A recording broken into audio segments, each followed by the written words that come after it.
Welcome to the IME Community Podcast, where self-love is your superpower to achieve your weight and life goals and make your mark in the world. Your host is Dr. Carla, activist, MD. If you're a teen who's looking to revolutionize your health and can't wait to follow your dreams, welcome to the IME Community.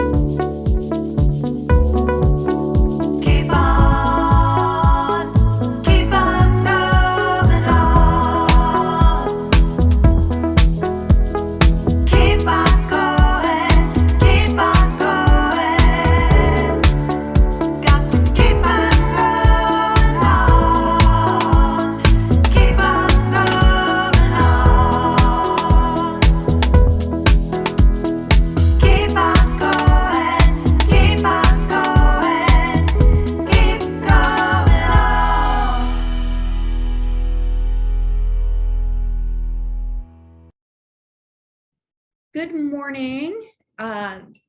Welcome to the Parent Coaching Coffee Talk. I'm going to share with you all some of the things that I've been coaching on and some of the resources, and then also some of the things that are coming up in social media, especially on TikTok, because I think that it's really important for us to help our teens really bust through some of the things that they're seeing, because there's a lot of not only just confusing messaging that's out there, but there's still a lot of that, diet thinking, simple calories in, calories out thinking.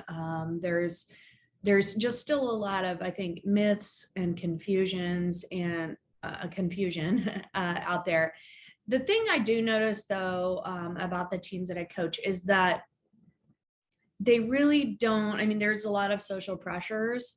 I believe that they manage it fairly well. I think that, and I've been coaching a lot on moving from how we swing from, and we do this in all things, not just with food or our body, is like switching from restrictive versus permissive thinking. So when we're like in kind of more stricter diet culture thinking, and we're listening and mobilizing our negative self-talk and being hard on ourselves, because we're really taught in our society and our families that the way to accomplish a goal and to motivate ourselves is to be really hard on ourselves. Actually, that's not true. And a lot of the coaching research and how I coach with compassion is, instead of the opposite, is with compliance. And I'm going to encourage you as a parent to not parent with compliance, though I still fall into that tendency, believe me, but to parent with compassion. And that doesn't mean that you're not setting boundaries for your teen. That doesn't mean that you don't have consequences when they overstep your boundaries. That doesn't mean that you don't stick up for yourself. That is a compassionate parenting, instead of compliance, means that you're focusing on the relationship, and you're recognizing with reality, and a pragmatic approach, what you cause and control, which isn't a lot when it comes to other people, any other person, let alone our teens. So what happens is, like, we move from being this really transactional relationship with our kids. Sometimes I really miss it. I wish I could go back in time, don't you? Like, just give me a day, because they're so cute and it was so fun. And I'm like, I was a really good mom with my little kids. And anyway, so sometimes it's like, you're literally keeping them alive, right? You're making sure they're fed and everybody's safe and they're not climbing on everything and sticking their fingers in the light sockets, and you childproof things. And now it's like, we can't teen-proof our teens' world. We don't even know all of the things that they're accessing. Not to make you alarmed, but it's like with the social media that's out there, it's hard, when we weren't raised with it, how can we help our teens strike a balance? So we're not in that like mode anymore of being just, transactional, where we're just providing. Of course, we're still providing all the food and the rides and the all the things that we do, helping him with all the laundry and doing all the things. But it really becomes important for us to focus. And I really learned this the hard way with my kids, is like, to stay out of that kind of fear and lack parenting that I was in, and have a more like, have a more open and compassionate approach, and just recognize that as a parent, I needed to let go of some of the things, and fears and beliefs that I had. Like, if you may be thinking like, my teen, if they don't get this figured out, like with their health or their weight, then they're going to struggle forever. You don't know that. They may be gaining knowledge and skills now. There may be something with IME Community. There may be something that they learn. There may be something you teach them that then they take with them later on. They may not be at a stage of change. There's nothing going wrong. One thing that my coach, who I worked with a lot, to help me create a more, like softer, improved relationship with my kids. And not that I had a bad one, but I mean, my middle daughter and I were really struggling, I would say. She's an awesome kid, but I was I would say, reactive parent. And I thought, in my mind, I had the belief that it wasn't authoritative, I don't think, but that she should listen, that she should just do what I say. And when she wouldn't do that, then, we would get into this argument. It was just like a who's going to be right, like ego fight. And so as a parent, when you're in it, like, for instance, if you're in an argument, if you're in a discussion with your teen, be the one to always like let it go and drop it, or set a boundary before, set a boundary that, like when you're going to leave, like you're going to be like, okay, I'm not going to discuss this anymore, and I'm going to leave the room, and so you kind of advocate for yourself and set those boundaries beforehand. So anyway, that's just some of the things I've been thinking about. One thing that really helped me with my coach was she would have me like fill in my kid's name. Like, it'd be like, Catherine is Catherine, or with my husband, Derek is Derek. Like, they're their own people. I get to live with these amazing people. I get to love them unconditionally, and I always will. I am myself, and I don't cause, I don't control. I get into fix and solve mode, because we think that our kids, whenever there's something going wrong, when our child is disappointed, when they feel rejected, and just when they're sad or they're angry, we think that that's something wrong. And that with all good intention, lots of grace and compassion for ourselves, hand over heart, we don't want our children, our teens, to suffer, but we can't prevent that. And that's a powerful message. We can't prevent suffering for ourselves. We can't prevent suffering for our children and for our teens. They're going to experience the whole gamut of their human emotions on this journey. And we know that they're strong enough to handle it. Okay. So what we want to do is teach them that all of that's okay, that it's a part of the human experience. For instance, one of the things that I think, when we're not taught how to to allow or given permission to feel our emotions that come up for us, we have a very limited vocabulary when it comes to our emotions. I know that I felt this, and especially when I've gotten into coaching, I'm just like, whoa, it's crazy. Like, if you say, what are your top 3 feelings of the day? Like, even if you think back to yesterday and say, what are my top 3 feelings from yesterday? Can you think of it? Or are you just on to the next day? Like, and we're so external. So we're not checking in with ourselves. We're not getting internal. We're not getting centered. And it's really important for us as parents, and for us to role model this, but also to help our teens with this, is to check in with ourselves, to listen, to honor the wisdom of our mind and our body. A lot of it has to do with, the intuitive eating when it comes to, the food part. I've been working on the intuitive eating workbook for teens and working through this with the teens when we're coaching, and it's been really helpful. And teaching them that your relationship with food is your relationship with yourself. So it's as simple as that. So if you're being restrictive and harsh with food and kind of punishing yourself and not eating enough, then that means that you're being harsh on yourself, that you have fear of failure, that you're attached to the negative self-talk, that critical voice in your brain. We all have that, but we recognize that we are not that voice. We are not our thoughts. Thoughts are just a sentence going by. Thoughts are just a sentence in our mind, a cloud going by, and you are the quiet confidence of the blue sky.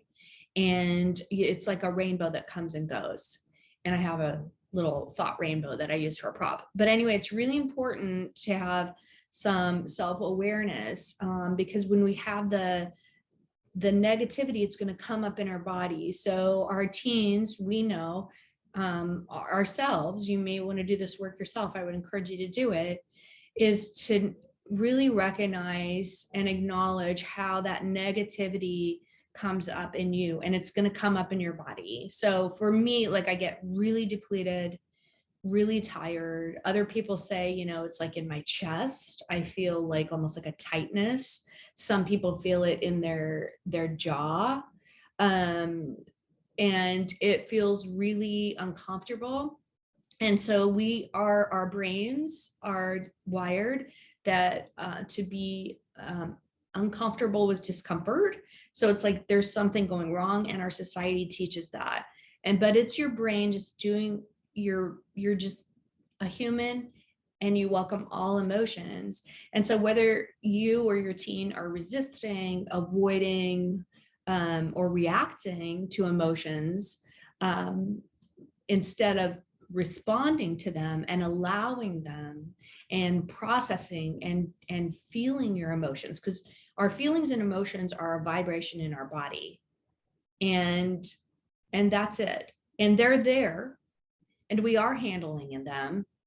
But when we resist them, then it is like a beach ball, holding a beach ball under the water. And it creates, that takes a lot of energy and depletion. And so you may be able to start recognizing that, like if you're having a day when you're kind of resisting your emotions, like I'm sad, I'm disappointed.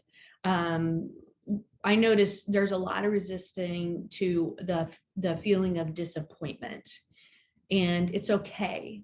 Like everything's okay. Like there's nothing going wrong. If you or your teen is sad about something, if you're disappointed in something, it's okay. Like you're a human, you have a functioning brain, you are in this life, you're going to feel all of the emotions.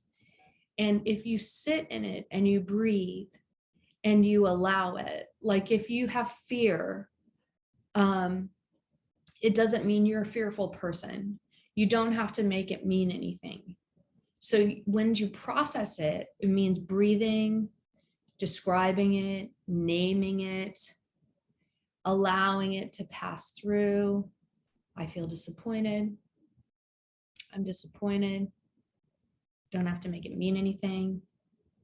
What does it feel like? It feels cold and gray to me. And then that's it. You let it, you sit in it. And it typically takes about 90 seconds. There's research that shows us for a person to kind of process that. Shame is another one that comes up. We just have a shame triggering society. I don't know if you follow the work of Brene Brown, but she has this new book, Atlas of the Heart, out now, which is, I got it. I haven't read it yet, but I've been listening to her podcasts about it. She's so awesome. Anyway, she has all this amazing research on shame and vulnerability and courage, and works with all these, top executive leaders around the world on this. And, the best leaders are the ones who are willing to be vulnerable, who are willing to process their emotions. But shame is one that comes up, especially around our body, especially around weight. And so really understanding, and it doesn't take a long time, how shame comes up in you and what it feels like, and to not make it mean anything, because you're a human being who's going to feel shame. And what are your shame triggers? It may be, I have a lot of shame triggers around like my work or my parenting, or I don't know. I can't even list all of them, but you'll recognize it when it comes up. And so like for me, it comes up as like a nauseating twinge. How does it come up for you? It's like an uncomfortable thing. Like, okay, that's shame. I feel shame.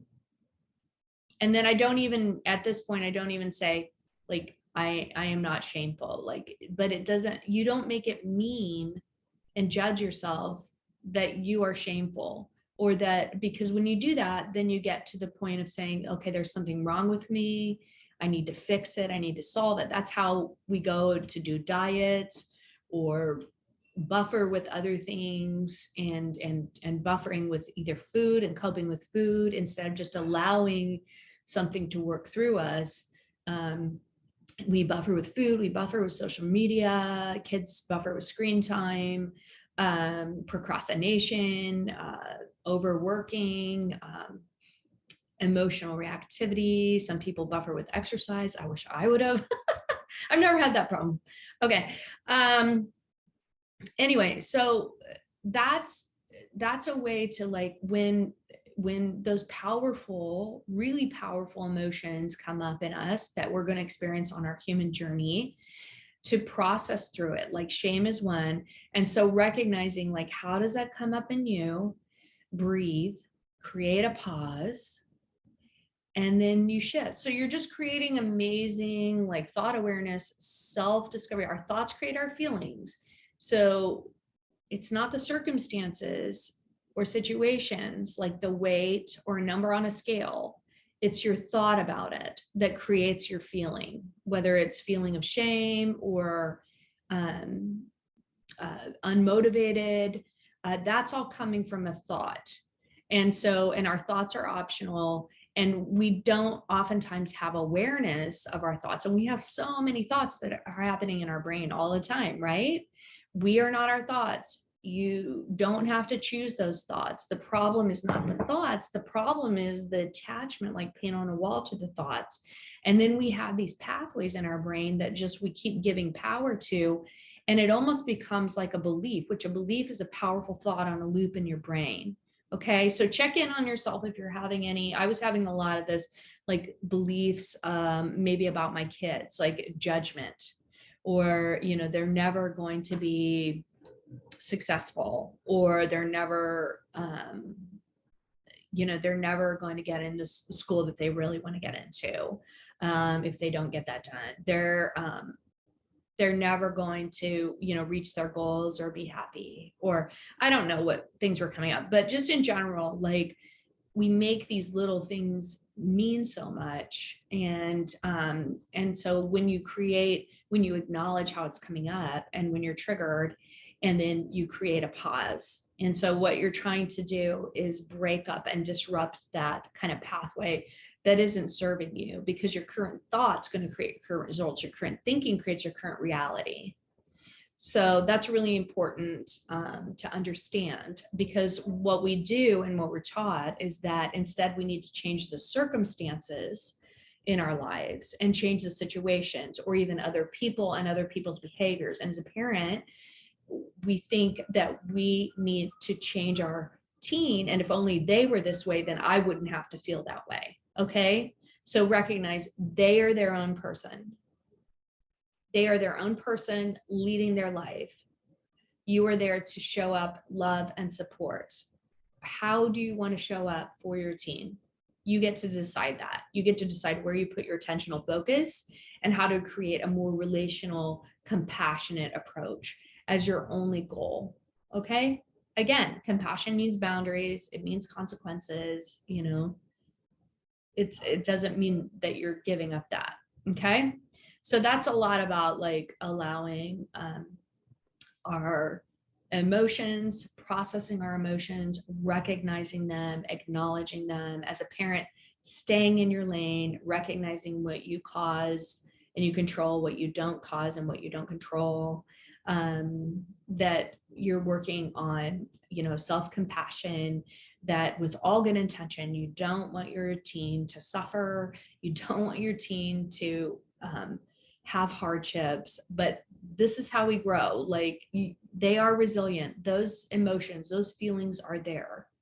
Allow them to experience those. Help them process those by not trying to fix and solve and overfunction and get in their lane. Now, recognize with compassion for yourself, hand over heart, nurturing hug. I don't want my teen to suffer. I don't want my teen to suffer. And it's okay. But I'm going to create a pause, and I don't have to fix this. I can't fix this. There's nothing to fix. There's nothing going wrong. That's another thing that really helps me. There's nothing going wrong. There's nothing going wrong. That's really helpful. I'm a human on a human journey. And so the more of this work you do for yourself, the more, when you change, your teen will change. And I found this out, and it's really showing up intentionally, maybe even with a mental rehearsal or pre-visualization around, conversations that are going to come up, depending on what your relationship is with your teen. You may not need that. I didn't need that with one of my kids. But I needed it with another one, where I had to actually, because every time I had an interaction with her, I was taking the bait and I was getting into this same patterning. And it's we were battling it out, who's going to be right? Who's going to be right? And, we both had good intentions. And once I learned to just kind of create a pause, and I had to actually, my coach had me almost script it out, enter stage right. And what are you going to say? And have a neutral feedback statement for those interactions, and be that's not true. That's not true. I'm not going to talk about that now, and I'm going to leave the room. I mean, depending on how kind of ignited or engaged you are with your teen, if it's an adversarial relationship. The other thing is, when we're this is when you were kind of in the more negative self-talk, negative, fearful space, where we're over functioning, wanting to motivate ourselves by being hard on ourselves, because that's what we're taught. And I mean, come on, I mean, some of our achievements and things, we've gotten that way. It's just, it really creates a lot of perfectionism and procrastination and fear of failure. And it makes it harder for us, we know, to get started on an action. And it's really crippling for our teens. And I'm seeing that a lot, even more so than in our generation of parents. I'm older than probably a lot of you, but seriously, it's really hard for them now. There is a lot of perfectionism and gotcha culture and cancel culture and woke culture, and with the social media pressures to show up. Any failure is very scary. So there's a lot of I'm not even gonna try, because if I try and I fail, then that means I'm a failure. But if I don't try, it just means that I don't really care about it, and it's fine. It's no big deal, and I don't have to make it mean anything if I don't even try. And so that's what's happening a lot. And that has nothing to do with any changes with healthy eating or movement or anything like that. I mean, it does, but it's really pervasive. It's really pervasive. So we have to help our teens understand that if you try something, failure is just learning. Failure is only, and you create your own definition Like failure is only when you have an outcome that you didn't expect, but we can't control all the things. So if you decide ahead of time, like, I'm going to show up, I'm going to try, and be open to like other measures of success. Did I show up? Did I put the time in? Did I show up as my authentic self? Did I have fun?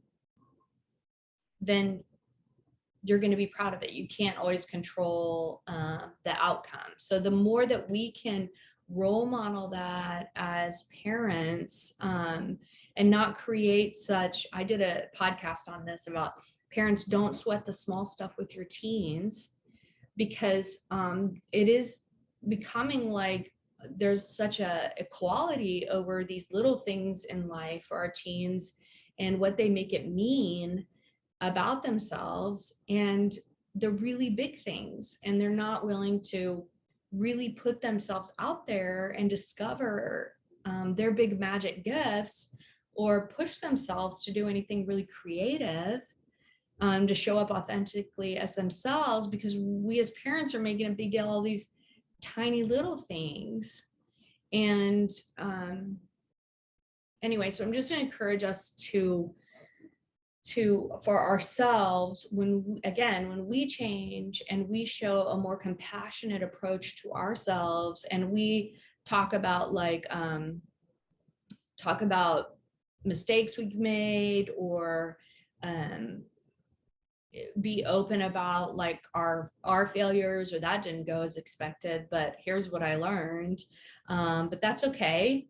It's okay. Like, I feel disappointed that didn't work out, but, and you don't even have a but, like, I feel disappointed. Yeah, I feel disappointed in that. We don't have to fix it. We don't have to convince ourselves that we're not disappointed. We don't have to try to think that we have a one moment where we say something to our teens when they're disappointed, where we're going to fix it. And, oh, I just didn't get the right thing. I didn't say the right thing. And there's something going wrong because he's still disappointed. No, they're just processing through it. It's like grief. And unprocessed grief is unhealthy, and it's just going to, build up in the body. And so allowing our teens, allowing ourselves to cope and process. Of course, we're not going to be processing all the emotions that are coming up throughout the day. So, but I mean, just check in with yourself every once in a while throughout the day. You could do this, or maybe at the end of the day, and start writing down what are my top 3 feelings of the day. I have to say, like, at least for me, like, that's harder than it sounds. But it creates more self-awareness, self-discovery, and I'm telling you, the thoughts create your feelings. So your circumstances and situations in your life trigger it. But when you understand, like, what are the thoughts and the beliefs that I was kind of thinking throughout the day that I wasn't even aware of, that are creating kind of those feelings. And it may be amazing feelings. Maybe you're having an awesome day, and that's awesome. And then you can start to actually create feelings almost on purpose and say, like, I just want to feel better. I want to be happier. I want to have more joy in my life. I want to have more gratitude. So then you can, but the first piece of awareness is like, what are the top 3 like feelings of the day, and starting to create some powerful self-discovery and self-awareness of where you are now and how your current thinking is creating kind of your current results and your reality. So that's powerful work for you to do as an individual, but that really is work that will be so powerful for your teens too. And you don't have to share it with them. You just, when you are better and you are feeling better, they can tell. Okay. So anyway, I'm just going to encourage us to do that work and to be role modeling self-compassion. So that's that self-love superpower. And to not think that there's anything going wrong when our teens are feeling any sort of emotions, and just to recognize, like, when we're triggered, maybe with good intention, that to say to ourselves with a nurturing hug, hand over heart, it's okay. I don't want my teen to suffer. I don't want to suffer. It's okay. We all are part of this common humanity. There's nothing going wrong. There's nothing going wrong. We don't have to argue with reality. We can't fix and solve all these things. We want to, but it's okay. It's okay. Don't get into fix and solve and overfunction. All we want is some self-awareness, some self-discovery, and compassionate approach to ourselves. And then that will help our teens have a compassionate approach to themselves. And when they do that, then they're going to be willing to keep trying things that they really want to do and discover what they really want to do and take the risk to do it, and to be willing to fail. And failure meaning they'll know that failing means that they have an outcome that's different and maybe even better than they thought. But it's their own decision and their own willingness to take risk and to keep taking action toward where they want to be. So anyway, I hope that's helpful. Reach out to me. This is an awesome book, The Intuitive Workbook for Teens. I really think it's so cool. It's just really unlocking the powerful wisdom of your body. And so this is really good for all of us. Of course, I coach a lot on insulin resistance. I coach a lot on the food system. I coach a ton on crushing sugar cravings and decreasing refined sugar and processed carbs. I think to be an intuitive eater, we have to be intentional about minimizing our intake of processed carbs and refined sugar. Otherwise, I just know physiologically the way that our hunger hormones are and satiety hormones, and it's just hunger and craving hormones, that it would be really hard to just wake up one day and say, I'm going to be an intuitive eater.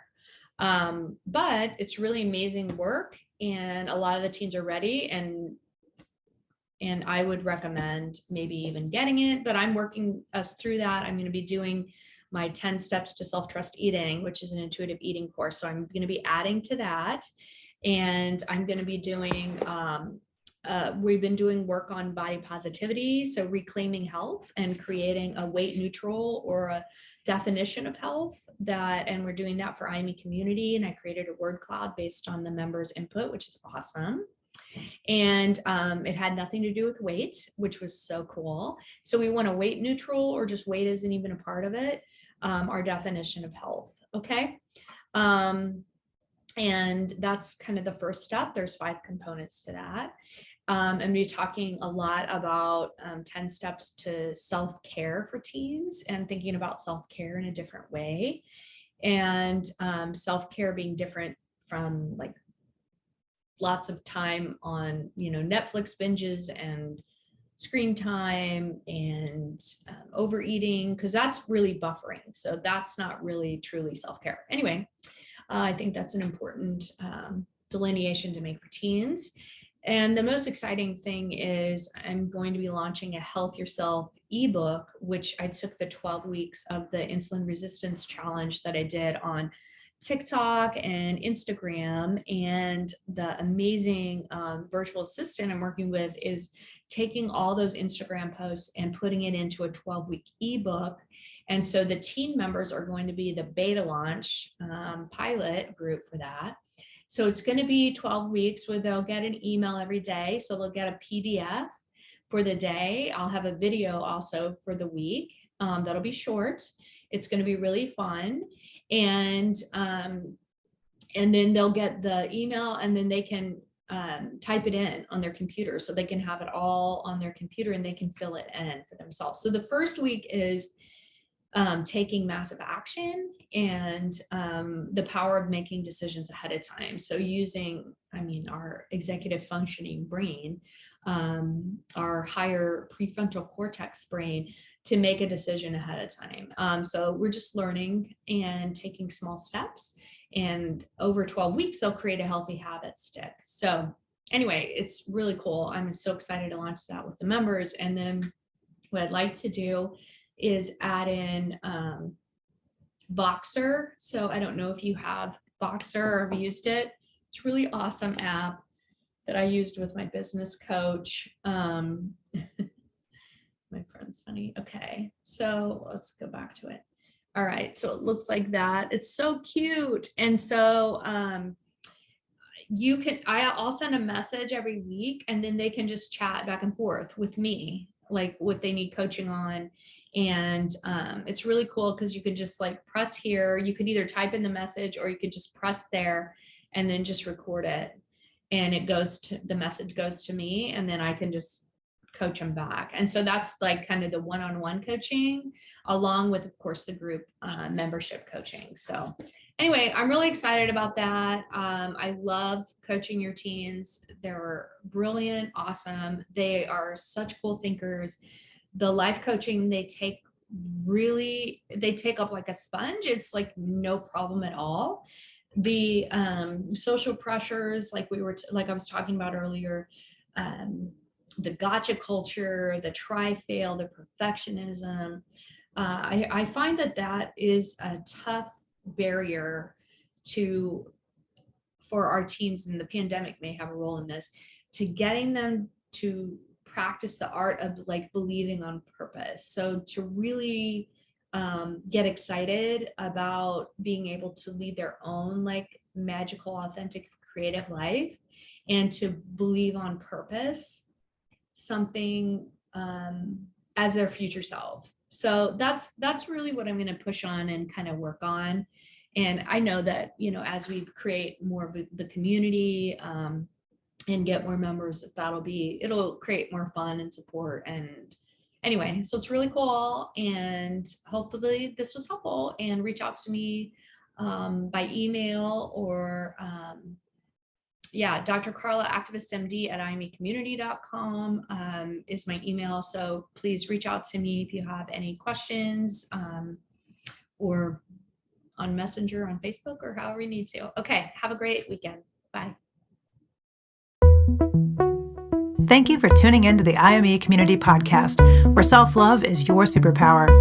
The content of this podcast represents the opinions of Dr. Carla Lester and is not intended as, and shall not be understood as, a substitute for professional medical advice, diagnosis, or treatment. The opinions shared reflect the host and guest and do not represent an organization or medical group. Always seek the advice of your physician or therapist if you have concerns about your health. And please, like and subscribe to the IME Community Podcast. Share IME with your friends and go to imecommunity.com to join the member community. Don't forget to follow IME on social.